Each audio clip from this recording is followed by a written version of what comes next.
شهر رمضان الذي أنزل فيه القرآن هدى للناس وبينات من الهدى والفرقان. السلام عليكم ورحمة الله وبركاته.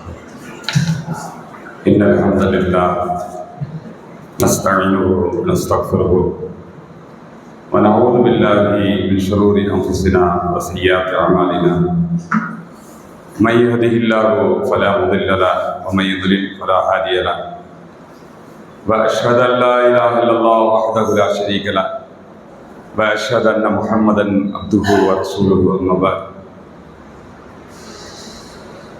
கண்ணியத்துக்குரிய சகோதரர்களே, மரியாதைக்குரிய தாய்மார்களே, எல்லாம் வல்ல அல்லாஹ்வின் மகத்தான அருளால் புனித ரமதானுடைய மாதத்திலே அல்லாஹ் கடமையாக்கிய பரலான தொழுகையையும் இரவு தொழுகையையும் நிறைவேற்றிவிட்டு மார்க்கத்தினுடைய செய்திகளை அறிவதற்காக வேண்டி நம்முடைய நேரத்தை ஒதுக்கி இங்கே அமர்ந்திருக்கிறோம். இந்த நல்ல சந்தர்ப்பத்திலே மரணம் முதல் சுவனம் வரை நடக்கக்கூடிய நிகழ்வுகளை தொடர் நிகழ்வாக பார்த்து வருகிறோம். அதிலே கடந்த தினத்திலே ஒரு மனிதர் கபரிலே அடக்கம் செய்யப்பட்ட பிறகு, ஒரு மூமினான மனிதர் அடக்கம் செய்யப்பட்ட பிறகு நடப்பது என்ன என்பது குறித்து நபிகள் நாயகம் ஸல்லல்லாஹு அலைஹி வஸல்லம் சொன்ன செய்தியை நாம் அறிந்து வருகிறோம். அதிலே அவர் கேட்ட கேள்விகளுக்கெல்லாம் பதில் சொல்லி முடித்த பிறகு பார்வையிட்டுகிற தூரம் வரைக்கும் கபர் விசாலமாக ஆக்கப்பட்டு சொர்க்கத்தின் ஆடை அணிவிக்கப்பட்டு அவர் கண்ணியப்படுத்தப்படுகிறார் என்று நாம் சொன்னோம். பிறகு அந்த மனிதர் கபரில் திடீரென்று பக்கத்தில் ஒரு அழகான மனிதர் நிற்கக்கூடிய காட்சியை பார்க்கிறார். இதில் புதுசா இருக்குது, இங்க கபருக்குள்ள ஒரு ஆளா, அதுவும் அழகான மனிதர் அவருக்கு அருகிலே நிற்கிறார். மலக்கு ரெண்டு பேரும் போய் என்ன செஞ்சாங்க, அவங்க கேள்வி கணக்க முடிச்சுட்டு போயிட்டாங்க. அவங்க முன்கரும் நக்கீரும். இப்போது ஒரு மனிதர் பக்கத்தில் நின்று கொண்டிருக்கிறார், அழகான ஆடை உடுத்திருக்கிறார். அதையும் நபிகள் நாயகம் சொல்லுகிறார்கள், பார்ப்பதற்கும் தோற்றமும் அழகாக இருக்கிறது, அழகான ஆடையும் கொடுத்திருக்கிறார் அந்த மனிதர். நறுமணம் பேர் அவருடைய உடலிலிருந்து கமழ்ந்து கொண்டிருக்கக்கூடிய அந்த சூழலும் இருக்கிறது. அப்போது அவர் கேட்கிறார், அந்த வந்திருக்கக்கூடிய அந்த மனிதர் இந்த மனிதரை பார்த்து சொல்லுகிறார், அபிஷிர் பில்லதி யசுர்ருக் ஹாதா யௌமுக்குல்லதி குன்த துவா. ஒரு குட் நியூஸ், உனக்கு மகிழ்ச்சியை ஏற்படுத்தக்கூடிய ஒரு சந்தோஷமான செய்தியை நீ பெற்றுக்கொள். இதுதான் உனக்கு வாக்களிக்கப்பட்ட நாள். நீ ஈமான் கொண்டால், நீ சாலிகான அமல்களை செய்தால் உனக்கு இன்னது இன்னது கிடைக்கும் என்று இறைவனின் மூலமாக, இறை தூதர் மூலமாக வாக்குறுதி அளிக்கப்பட்டது. அந்த வாக்குறுதி இதுதான். இன்றைக்கு நீ கண் எட்டுகிற, பார்வை எட்டுகிற தூரம் அளவிற்கு நீ கபர் விசாலமாக ஆக்கப்பட்டிருக்கிறாய். சொர்க்கத்தினுடைய ஆடை உனக்கு உடுத்தப்பட்டிருக்கிறது. சொர்க்கத்துடைய கதவுகளில் ஒரு கதவு திறந்து வைக்கப்பட்டு அதை பார்க்கக்கூடிய, அங்கிருந்து வீசக்கூடிய சுகந்தமான அனைத்தையுமே அனுபவிக்கக்கூடிய ஒரு சூழல் இன்றைக்கு ஏற்பட்டிருக்கிறது என்று சொன்னால், இதுவெல்லாம் ஏற்கனவே உனக்கு வாக்குறுதி அளிக்கப்பட்ட விஷயங்கள், வாக்கு கொடுக்கப்பட்ட விஷயங்கள். எனவே நீ சந்தோஷமாக இரு என்று சொல்லி அந்த வந்திருக்கிற அழகான மனிதர் சொல்லுகிறார். இவர் கேட்கிறார், அதெல்லாம் இருக்கட்டும், நீ யாரு? இதையெல்லாம் சொல்றதுக்கு நீ யாரு? மன் அன்த ஃபவஜ்ஹுகல் வஜ்ஹுல் யஅதி பில் கைர். உன் முகத்தை பார்த்தால் ஏதோ நல்லது நடக்க, நல்லதை கொண்டு வந்திருக்கிற முகமாகத்தான் தெரிகிறது. முக லட்சணத்தை பார்த்தால் ஒரு நல்ல விஷயத்தை கொண்டு வந்த மனிதராகத்தான் தென்படுகிறாய். நீ யார் என்று அந்த மனிதரை பார்த்து அந்த மூமினான மனிதர் கேட்கிறார்.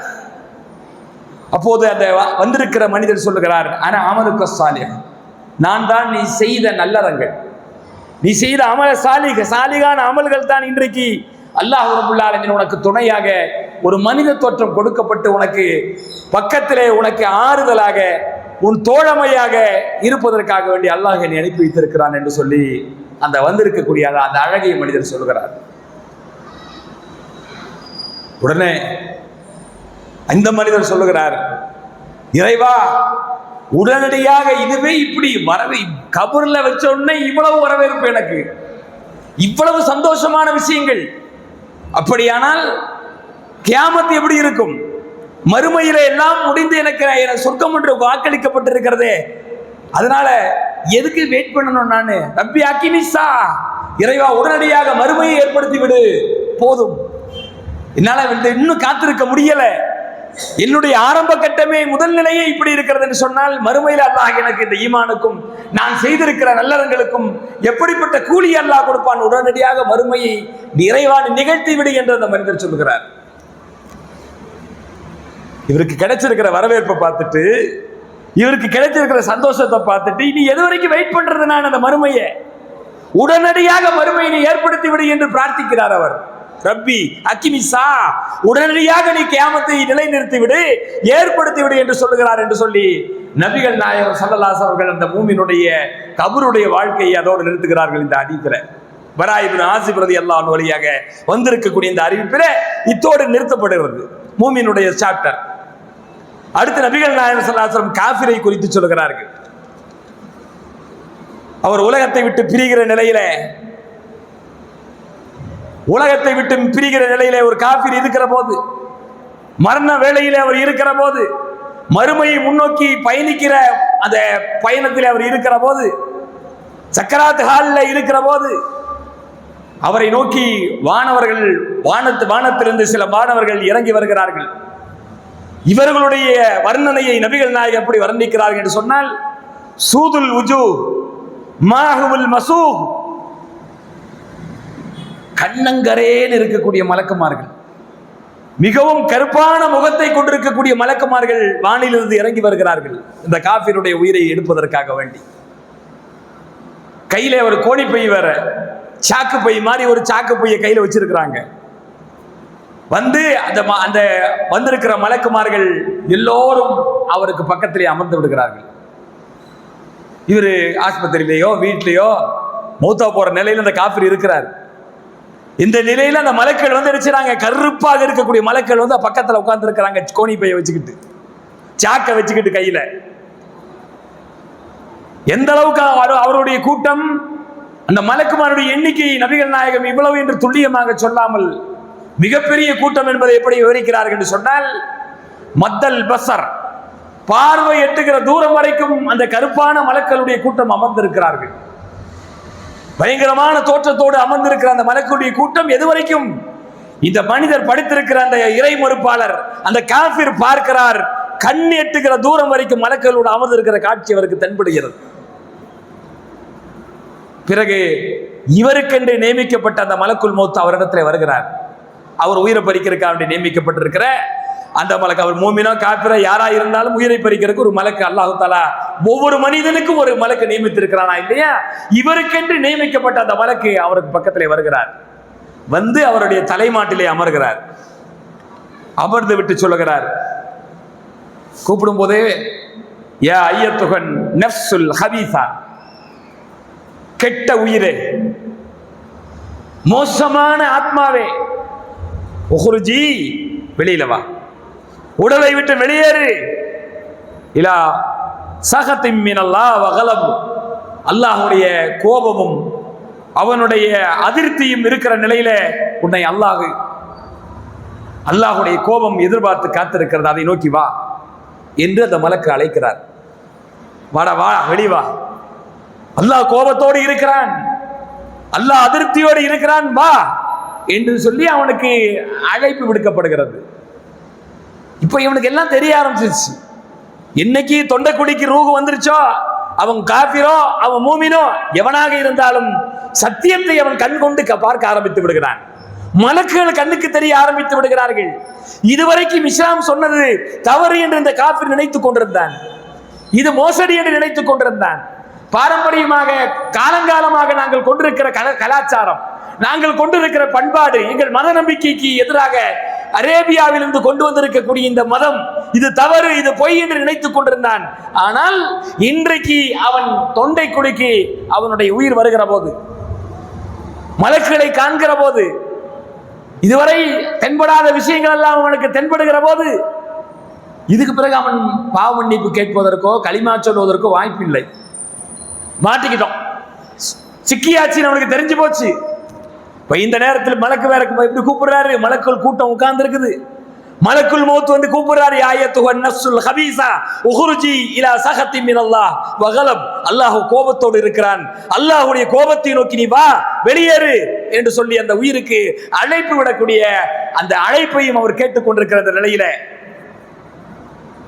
அவன் வெளியே வருவானா? இதுக்கு பிறகு அவன் வெளியே வருவானா? உடலை கூட்டு வெளியே வருவானா? நபிகள் நாயகம் சொல்லுகிறார்கள், அவன் உடலுக்குள்ளேயே சுற்றி அலைந்து கொண்டிருப்பான், சுற்றி கொண்டு ரவுண்ட் அடிச்சுட்டு இருப்பான். உடலுடைய பல பகுதிகளுக்கு அந்த உயிர் ஓடிக்கிட்டே இருக்குது. அப்ப புரிஞ்சா போகக்கூடாது, இது கடுமையான ஓட்டம், உயிர் ஓட்டம் அதிகரிக்குதாங்க. உள்ளுக்குள்ளேயே ஓடுறான். தொண்டைக்குடிக்கு வந்தவன் என்ன செய்யுது? இதுவரைக்கும் அவனுடைய உயிர் அவன் இதுவரைக்கும் வந்து விட்டான், இப்போது மறுபடியும் உடலுக்குள்ளேயே ஓடுகிறான், வர மறுக்கிறான், வெளியேற மறுக்கிறான். கால்கள் துடிக்கிறது, கைகள் துடிக்கிறது, உடல் எனது அப்படியே தூக்கி போடுது. இப்ப இந்த மாதிரி ஒரு நிலையில அவன் உள்ளுக்குள்ள இருந்து துடிக்கிறான், வரமாட்டேங்கிறான். அப்ப என்ன நடக்குது? நபிகள் நாயகம் ஸல்லல்லாஹு அலைஹி வஸல்லம் சொல்லி காட்டுகிறார்கள், அப்போது அவனை வலுக்கட்டாயமாக பிடித்து அவனுடைய உயிரை இழுக்கப்படுகிறது. உள்ள இருக்கணும், வாடா வெளியில வாடான்னு சொல்லி பிடிச்சு இழுக்கப்படுகிறது, வெளியேற்றப்படுகிறது. நரம்பு இரத்த நாளங்கள் எல்லாமே துண்டு துண்டாக ஆகிறது. அந்த நேரத்தில் அவனுக்கு புடிவாதம் முடிக்கிறான், வரமாட்டேங்கிறான். உள்ளுக்குள்ளுக்கிற நரம்பெல்லாம் கட் பண்ற அளவு கட்டாகுது. கட்டாகிற அளவிற்கு அவனை வலுக்கட்டாயமாக பிடித்து ஒரு கம்பி வெளியில, ஒரு முள் வெளியில நனைந்த கம்பளி மாட்டிக்கொண்டால் நல்லா சிக்கிருச்சு. அதை எடுக்கிற போது எப்படி கம்பளி பீத்து கொண்டு வருமோ அதுபோல அவனுடைய நரம்புகள் எல்லாம் பீத்து கொண்டு அங்கே துண்டு துண்டாகக்கூடிய நிகழ்வு ஏற்படுகிறது என்று சொல்லி நபிகள் நாயகம் ஸல்லல்லாஹு அலைஹி வஸல்லம் சொல்லி காட்டுகிறார்கள். பிறகு வலுக்கட்டாயமாக அவன் பிடித்து வெளியேற்றப்படுகிறான். அடி உழுகுது. அவருடைய முகங்களிலும் அவர்களுடைய முதுகுகளிலும் அடிக்கப்படுகிறது என்று சொல்லி அல்லாஹ் திருமறை குர்ஆனிலே சொல்லி காட்டுறான். அடிச்சுதான் வெளியேற்ற.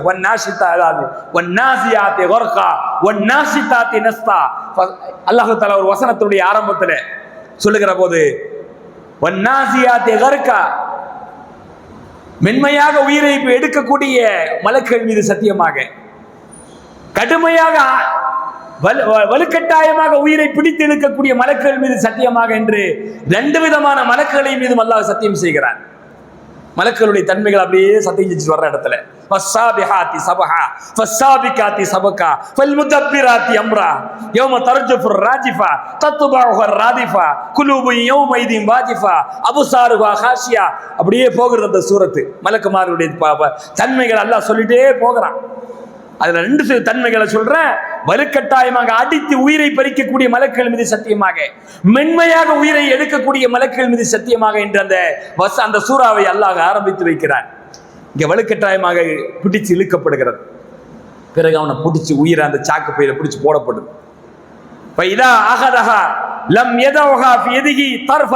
ஒரு கண் சிமிட்டும் நேரம் கூட, கண்ணிமைக்கும் நேரம் கூட தன் கையிலே அந்த மலக்கு அந்த உயிரை வைத்துக் கொண்டிருக்காமல் அந்த கோணிப்பைக்குள்ளே வைக்கப்படுகிறது. வைக்கப்பட்ட பிறகு அங்கே ஒரு நாற்றம் ஒன்று கிளம்புகிறது. அந்த நேரத்தில் இவன் 10,000க்கும் 20,000க்கும் 50,000க்கும் ரோஜா மாலைகளை கொண்டு வந்து அடுக்கி அவன் கழுத்தலையும் காலிலையும் எல்லாம் இவன் வச்சுட்டு உட்கார்ந்து இருக்கிறான். புரிஞ்சுல? ஆனா அங்க என்ன நடக்குது? அங்க ஒரு நாத்தம் வருது, நாத்தம் கிளம்புது. அங்கிருந்து அந்த சாக்குப்பைக்குள்ள இருந்து செத்து போன பிணத்தினுடைய நாற்றத்தை விட மிக துர்வாடை வீசக்கூடிய நாற்றம் அங்கிருந்து கிளம்புகிறது என்று சொல்லி நபிகள் நாயகம் ஸல்லல்லாஹு அலைஹி வஸல்லம் சொல்லுகிறார். பணத்தை விட நான் செத்து போன பணம் ரொம்ப நாள் வச்சிருந்தா எப்படி நாரும், அதை விட மார்ச்சுவரியில் இருக்கக்கூடிய ரொம்ப நாள் இருக்கக்கூடிய அந்த பிணத்தை விடுகிறது ரொம்ப கேவலமான நாற்றம் அங்கிருந்து கிளம்புகிறது.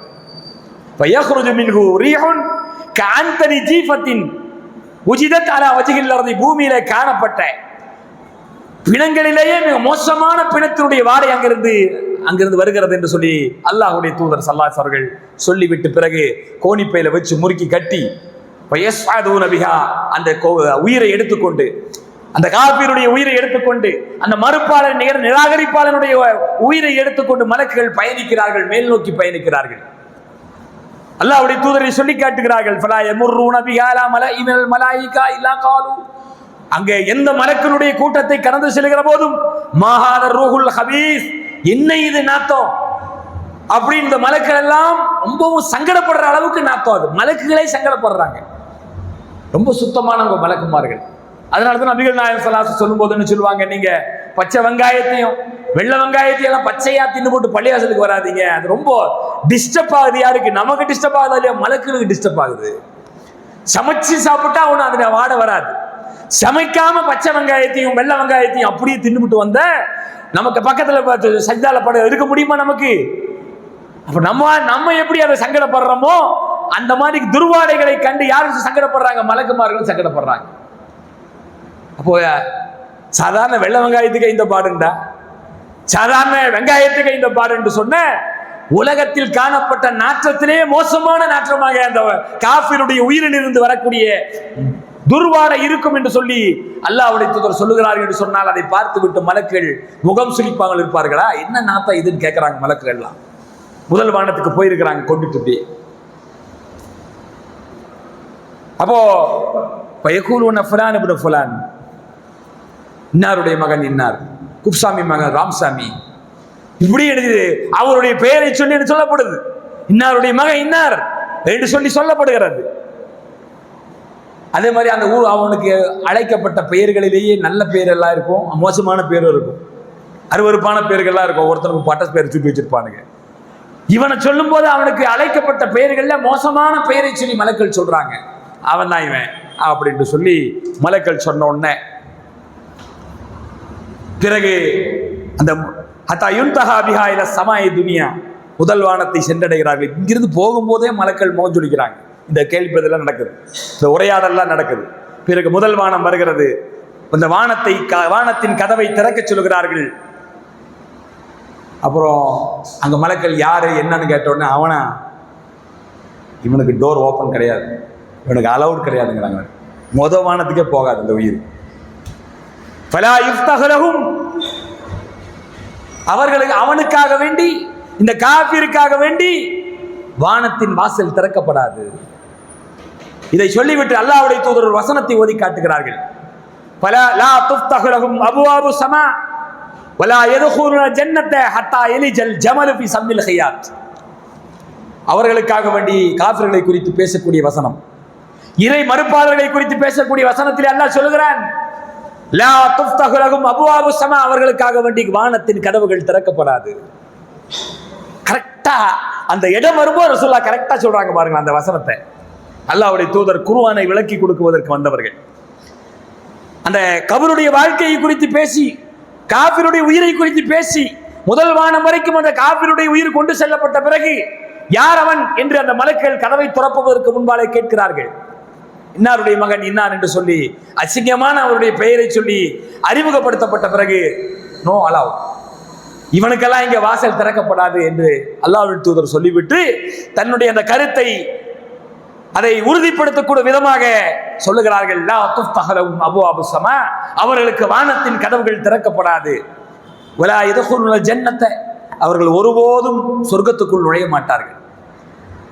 ஹத்தா யலிஜல் ஜமல் ஃபி சம்மில் ஹியாத், ஊசி துவாரத்துக்குள் ஒட்டகம் நுழையும் வரை அவர்கள் சொர்க்கத்துக்குள்ளே நுழைய முடியாது என்று அழகான இலக்கிய நயத்தோடு அல்லாஹ் அங்கே சொல்லி காட்டுகிறார்.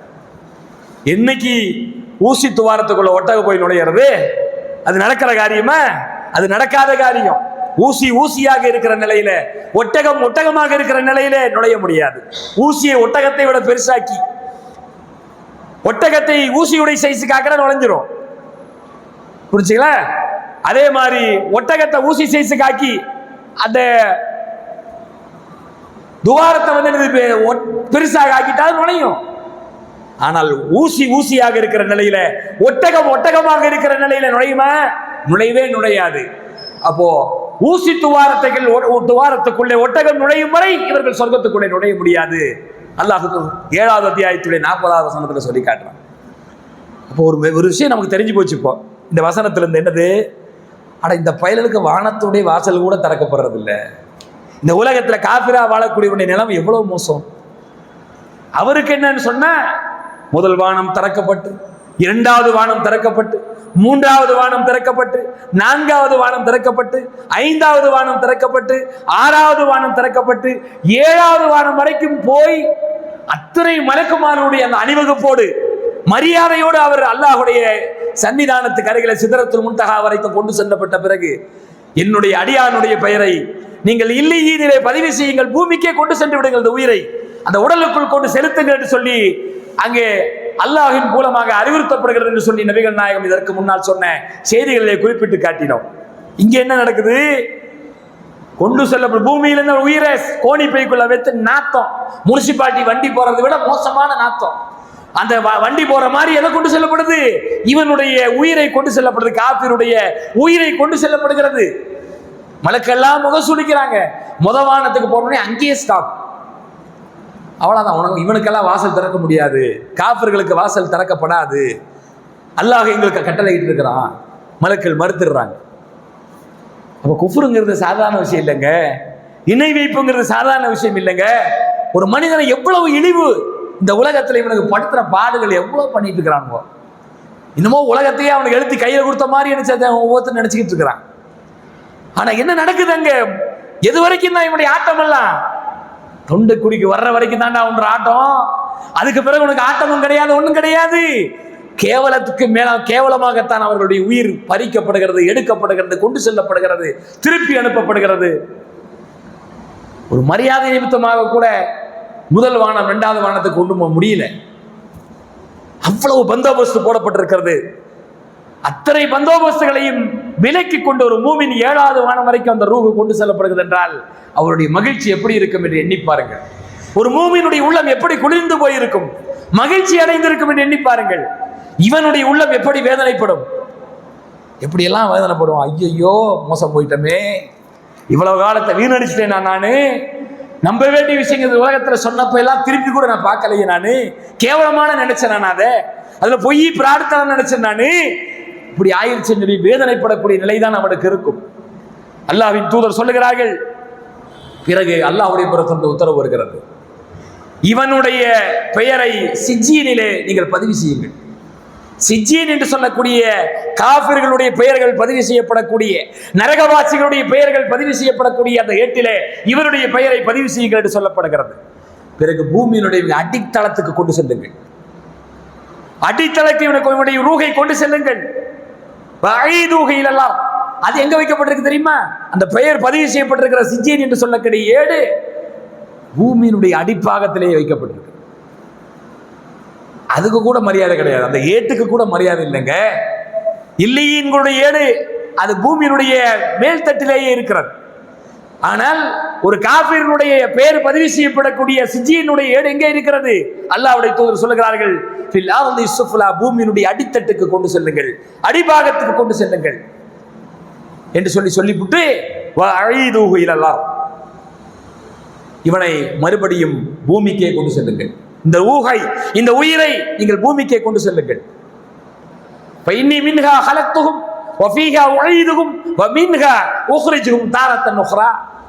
மூமினுக்கு சொல்லப்பட்ட அதே வார்த்தை தான் இவனுக்கும் சொல்லப்படுகிறது. அந்த பூமியில் தான் அவனை நான் படைத்தேன், மறுபடியும் அந்த பூமிக்குத்தான் அவனை நான் திருப்பி அனுப்புவேன், மற்றொரு முறை அவனை பூமியில் தான் உயிர் தழச் செய்வேன் என்று சொல்லி அல்லாஹ் சொல்லுகிறான். எனவே பூமிக்கு கொண்டு செல்லுங்கள். பூமிக்கு எப்படி தூக்கிட்டு வந்தெல்லாம் கொண்டு வர்றதில்லை, அங்கிருந்தே வீசுறாங்க. அவனுடைய உயிரை எடுத்து அங்கிருந்தே மலக்கள் தூக்கி வீசுகிறார்கள். அங்கிருந்தே வீசி அடிக்கப்படுகிறது அவனோட உயிர். எங்க அவன் உடலுக்கு கிரிக்கெட் அங்க விளையாட்டு எங்க நடக்குது, கிரிக்கெட்ல பால் வீசுற மாதிரி முதல் வானத்தில் நிக்கிற அந்த மலக்குகள் என்ன செய்றாங்க, விட்டு வீசினா அது எங்க வந்து விழுகுது, இங்க இங்க டண்டனக்கான்னு கொண்டு போய் நினைச்சுவான் மயானத்தில் போட்டு அடக்கியிருப்பாங்க.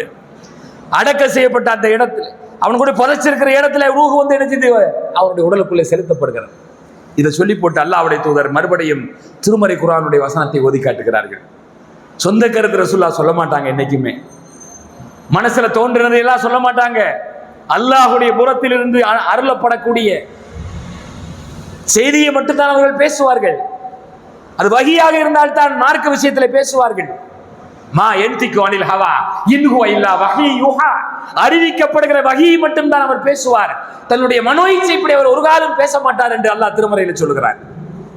அல்லாஹ்வுடைய தூதரின் இந்த விஷயத்தை தூக்கி வீசுவாங்கன்னு சொல்லிவிட்டு அதுக்கு ஆதாரமான வசனத்தை எடுத்து வைக்கிறார்கள்.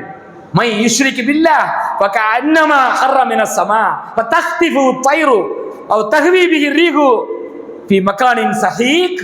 சூரத்துல் ஹஜ்ஜில் இருக்கக்கூடிய அல் ஹஜ் அத்தியாயத்துடைய 31வது வசனத்தை அல்லாஹ்வுடைய தூதர் ஓதி காட்டுகிறார்கள். என்ன வசனம் அது? எவன் இறைவனுக்கு இணை கற்பிக்கிறானோ,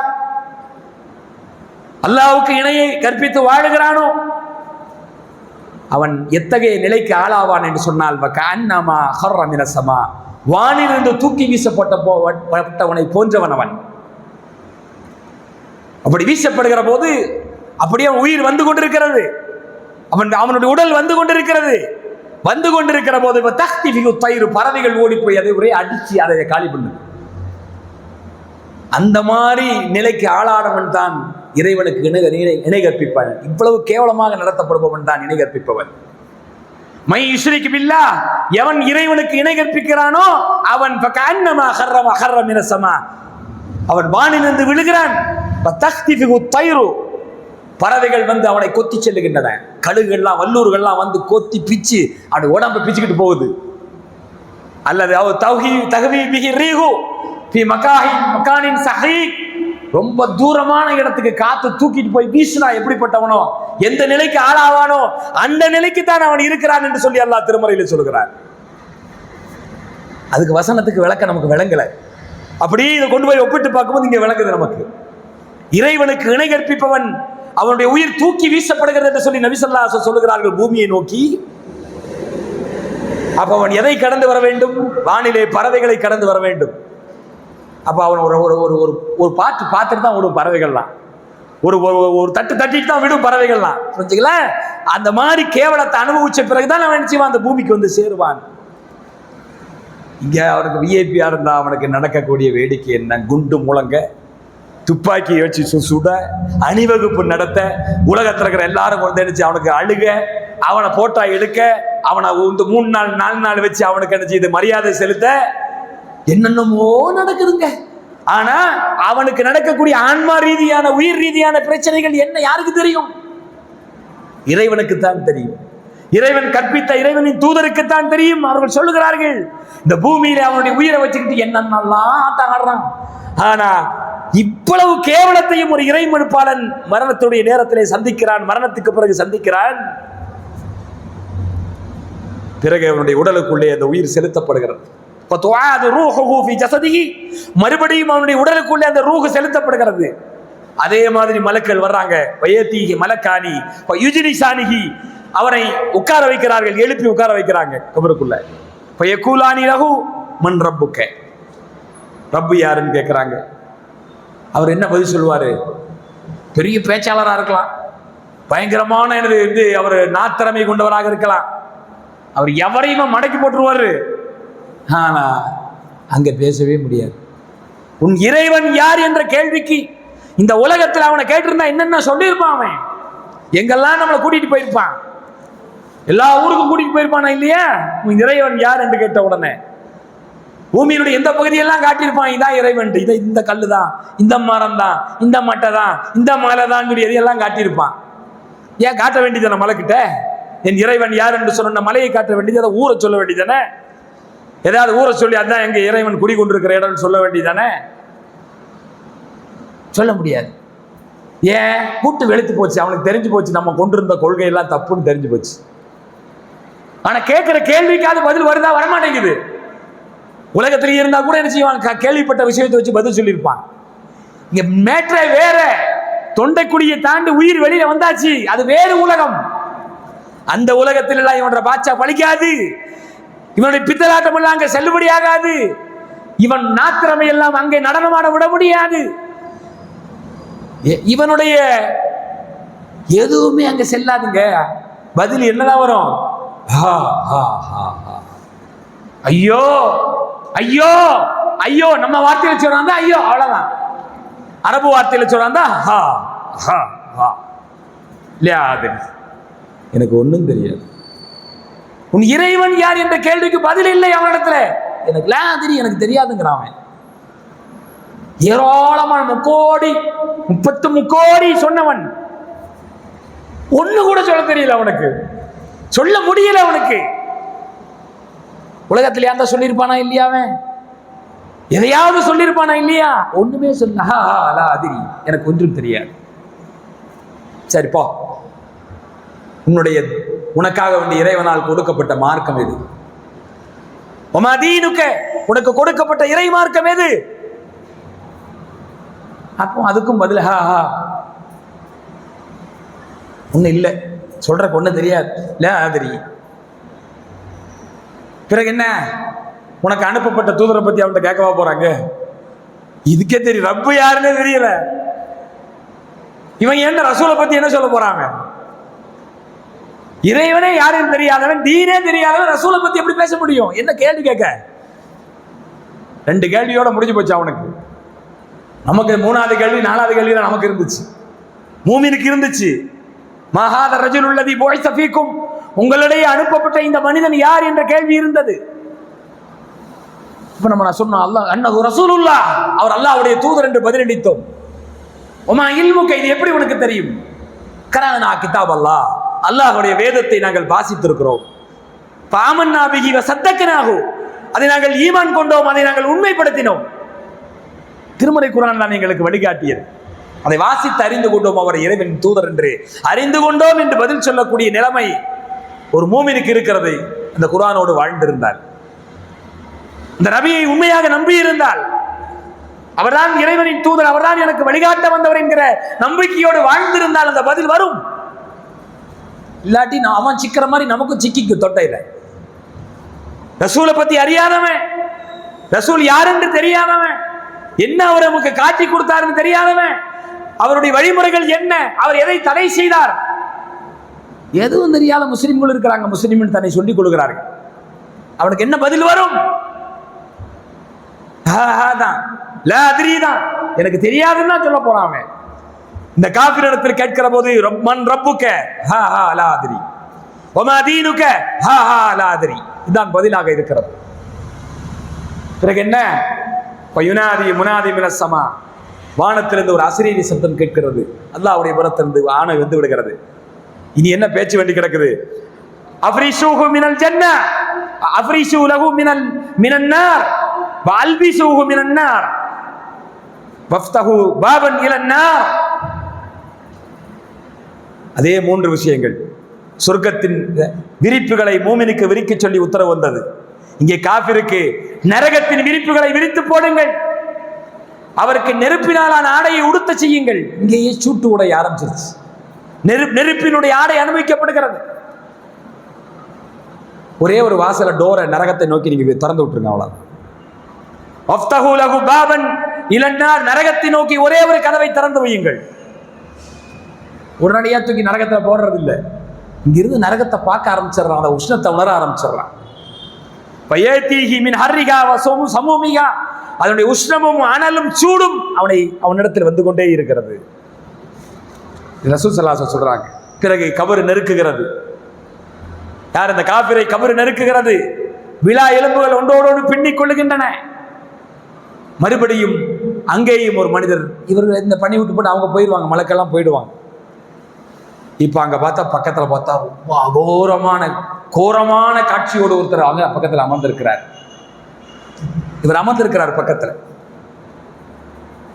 இவரை பார்த்தா ஏற்கனவே இவ்வளவு பிரச்சனை அவனுக்கு, இதுல அசிங்கமான ஒரு மனுஷன்.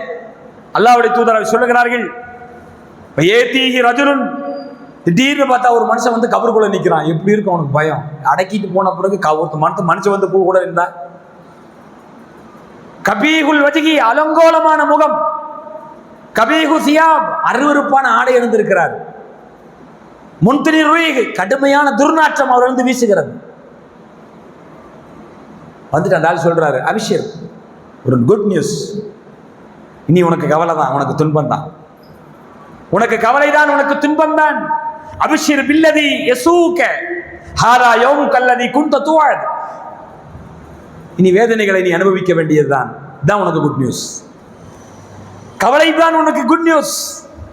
உனக்கு வாக்களிக்கப்பட்ட நாள் இதுதான், புரிந்து கொள். வேதனையும் துன்பமும் இதுதான் உனக்கு, இதுதான் வாக்களிக்கப்பட்டது. குஃப்ருக்கு இதுதான் வாக்களிக்கப்பட்டது, ஷிர்க்குக்கு இதுதான் வாக்களிக்கப்பட்டது. உனக்கு வாக்களிக்கப்பட்ட நாள் இதுதான்.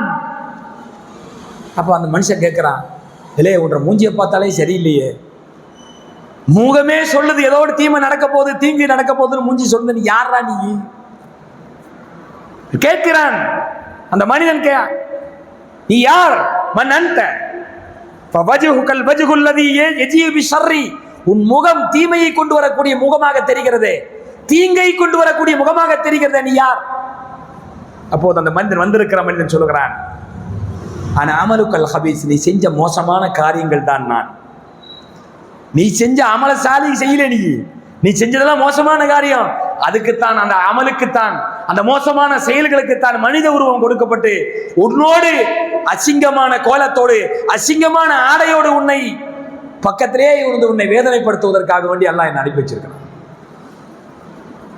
உடனே அந்த மனுஷன் சொல்றான், கப்பத்தான் கொண்டு வந்து புதைச்சிட்டு போயிருக்கிறாங்க என்னை, இங்கேயே இப்படியா? இன்னும் எத்தனை கிடக்க வேண்டி இருக்குதோ, எதை பத்தி அவனுக்கு தெரியாது. ஐயோ, இன்னும் எத்தனை நாள் இது நடக்க போகுதுன்னு தெரியலையே, என்னென்ன நடக்க போகுதுன்னு தெரியலையே. இப்போது அறிவுபூர்வமாக பேசுகிறார். ரப்பி, என் இறைவா, லா துகிமிஸா, ரப்பி லா துகிமிஸா, மறுமை என்று ஒன்று நிகழவே கூடாது, மறுமை என்று ஒன்று நிகழவே கூடாது. இவர் சொல்றாரு, துவா செய்யறாரு உட்காந்து, மறுமைன்னு ஒன்று இருக்கக்கூடாதுங்கிறார், நடக்கவே கூடாதுங்கிறார். ஏன்? என்ட்ரன்ஸே இப்படி இருக்குதுன்னு சொன்னா அங்க முடிவு எப்படி இருக்கும்? அந்த வேதனையை, கஷ்டத்தை, துன்பத்தை ஆரம்ப நிலையிலேயே உணர ஆரம்பித்து விட்டு சொல்லுகிறான், ரப்பிலா துகிமிஸா, ரப்பிலா துகிமிஸா, வேண்டாம், மறுமை என்று ஒன்று வேண்டாம், நிகழ்த்தாதே, விட்டுவிடு என்று சொல்லி அவன் அலறுகிறான் என்று சொல்லி அல்லாஹ்வுடைய தூதர் ஸல்லல்லாஹு அலைஹி வஸல்லம் சொல்லி காட்டி, அத்தோடு அந்த பரா இப்னு ஆசிம் ரலியல்லாஹு அன்ஹு சொல்லக்கூடிய ஹதீஸ் முடிவடைகிறது. மூமினுடைய வாழ்வு ரூஹு பிரிகிற நிலையிலிருந்து கடைசி வரைக்கும் மலக்குமார்கள் ஒப்படைச்சிட்டு எல்லா ஏற்பாடும் செய்து கொடுத்துட்டு போற வரைக்கும் மூமினை பற்றியும் சொன்னாங்க. அதே மாதிரி காஃபிருடைய உயிர் பறிக்கப்படுவதிலிருந்து கபர்ல கொண்டு போய் கேள்வி கணக்கு முடிஞ்ச பிறகு அந்த மோசமான அமல் அவனோடு துணைக்கு இருத்தப்பட்ட பிறகு, அமர்த்தப்பட்ட பிறகு, அவன் கியாமத்தே வேண்டாம் என்று அலறி துடிக்கிற அந்த வார்த்தையோடு பரா இப்னு ஆசிம் ரலியல்லாஹு அன்ஹு தன்னுடைய அந்த உரையை நிறைவு செய்கிறார்கள். இப்படி அல்லாஹ்வின் தூதர் சொன்னதை நான் கேட்டிருக்கிறேன் என்று சொல்கிறார். அப்படி அத்தனை விஷயத்தை புட்டு வைக்கிற மாதிரி இருக்கா இல்லைங்களா? புட்டு வைக்கிறாங்க. அல்லாஹ்வுடைய தூதர் ஸல்லல்லாஹு அலைஹி வஸல்லம் அல்லாஹ்வுடைய புறத்திலிருந்து மறைவான விஷயங்கள் அறிவிக்கப்பட்டவர்கள். பரா இப்னு ஆசிம் ரலியல்லாஹு அன்ஹு அறிவிக்கக்கூடிய இந்த செய்தியினுடைய முழு செய்தி நீங்கள் அறிந்திருப்பீர்கள். மூமினை குறித்தும் காஃபிரை குறித்தும் 2 பேரை குறித்தும் சொல்லப்பட்ட செய்தி. பர்சக், திரைமறை உலகம் என்பது அது நம் கண்களுக்கு தென்படாத விஷயங்கள். என்ன நடக்குது என்று நீங்கள் வீடியோ வச்சுக்கிட்டு பார்த்துட்டே இருந்தாலும், பெரிய பெரிய சக்தி வாய்ந்த கேமராக்களை வச்சு பார்த்தாலும் அது தெரிய போறதில்லை. கபரை திறந்து வைத்துக் கொண்டு வேடிக்கை பார்த்தாலும் தெரிய போறதில்லை. அதுதான் கைபான விஷயங்கள். பர்சக் என்பது, ஆலமுல் பர்சக் என்பது, திரைமறை உலகம் என்பது அதுதான். இன்னும் இருக்கிறது. மரணம் முதல் சுவனம் வரை இன்னும் பல விஷயங்கள் நடைபெற இருக்கிறது. இதை மறைவானவற்றை அறிவிக்கப்பட்ட அல்லாஹ்வுடைய புறத்திலிருந்து வஹி அறிவிக்கப்பட்ட அல்லாஹ்வின் தூதரால் தான் சொல்ல முடியும். வேற எந்த ஆய்வாளராலும் சொல்ல முடியாது, எந்த அறிஞனாலும் சொல்ல முடியாது, எந்த பண்டிதனாலும் சொல்ல முடியாது, எந்த மனித அறிவினாலும் யூகிக்க முடியாது. இன்னும் இருக்கிறது. தொடர்போம். வாஹிர் தாவானா அல்ஹம்துலில்லாஹி ரப்பில் ஆலமீன்.